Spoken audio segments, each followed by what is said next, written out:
Derby Entertainment. Dan with the best Batman shirt ever. Oh yeah, I'm rocking the old school. When you go DC, I'm all about Batman. So yeah, and I'm rocking this is more of like an Adam West era because I think Brave and the Bold we are gonna get a less serious Batman, and I'm ready forever. Batman has been darker, more serious, darker, more serious, darker, more serious until we've gotten too far.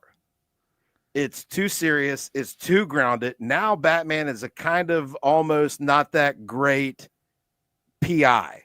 You know what I'm saying? He's not even really all that good at detectiving. The Riddler is obviously a lot smarter than he is. He can't drive his own car.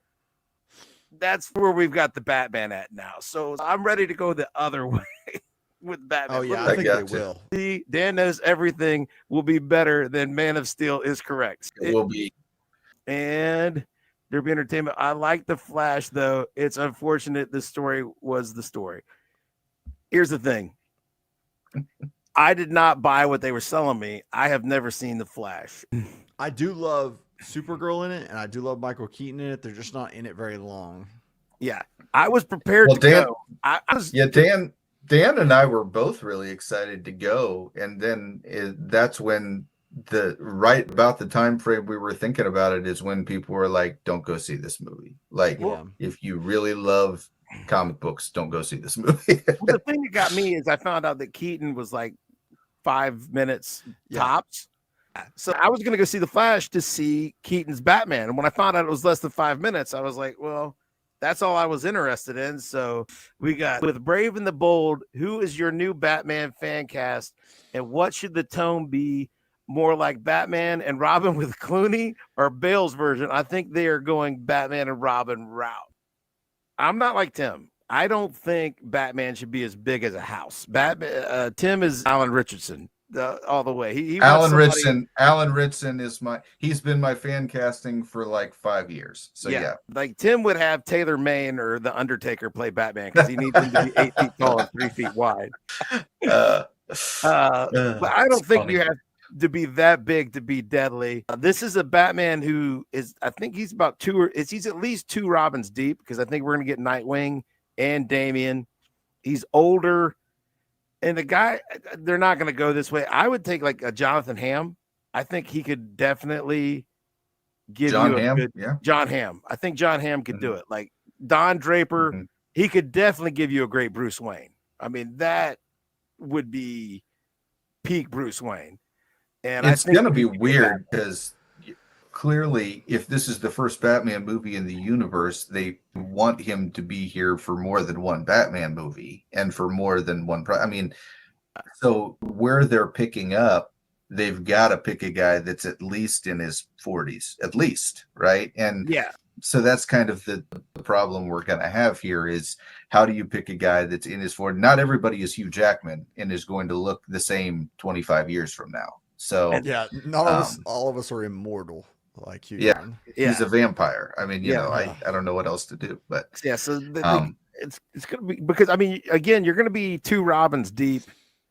This guy has to be at least. I mean, Jason might be dead. We don't know that. Jason might be dead. He might be back as the Red Hood already. We don't know. Maybe they don't skip Tim Drake. Maybe they don't skip. I mean, you just never know. Where they're going to go with this. I mean, talking about a 42, 43-year-old Batman minimum. At minimum. So, but I think Jonathan Hamm, and tone wise, I don't think you have to go full Clooney. You don't have to go camp, but I could go Batman 89 level because the Tim Burton, the Batman 89, they could still cut a joke in there. There's still moments of levity and weirdness. I could go with that kind of tone. That would be a tone I would enjoy. I would go Alan Ritchson, as I've said 1,000 times, because he's not as big as they make him look on Reacher. Okay, he's not 6'8". He's more like 6'4", 6'5".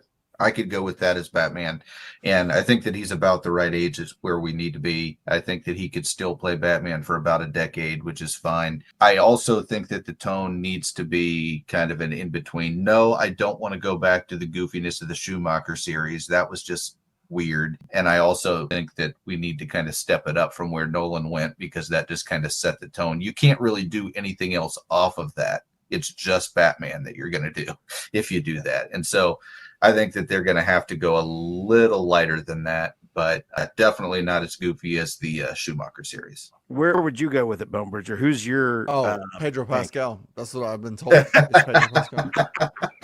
The man of 1,000 I don't know if faces, y'all right there.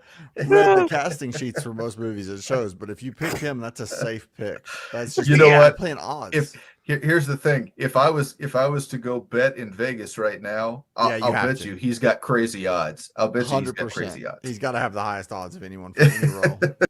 Let's see, because it's based on the Grant Morrison run, and with the very first page, the dynamic duo is literally chasing a frog. Oh wow! So they're going to be chasing a frog.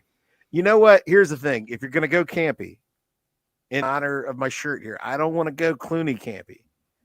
No, I want Adam West camp. Let's go all the way. Let's go round the horn. Batman in the full daytime. Red phone. In the commissioner's office. Hold the little thing to get to the Batcave. Yeah, the little statuette or whatever it was. Yeah, I want the live-in aunt who has no idea that they're Batman and Robin. They're just totally in the dark. I hate to run, guys, but I have to jump off of here and let y'all finish up. All right, no problem, buddy. This was good. We're finishing off anyway, but subscribe to the Nerd Champs. Yeah, subscribe. Find Bonebridger. Thanks, man. Nerd Champs.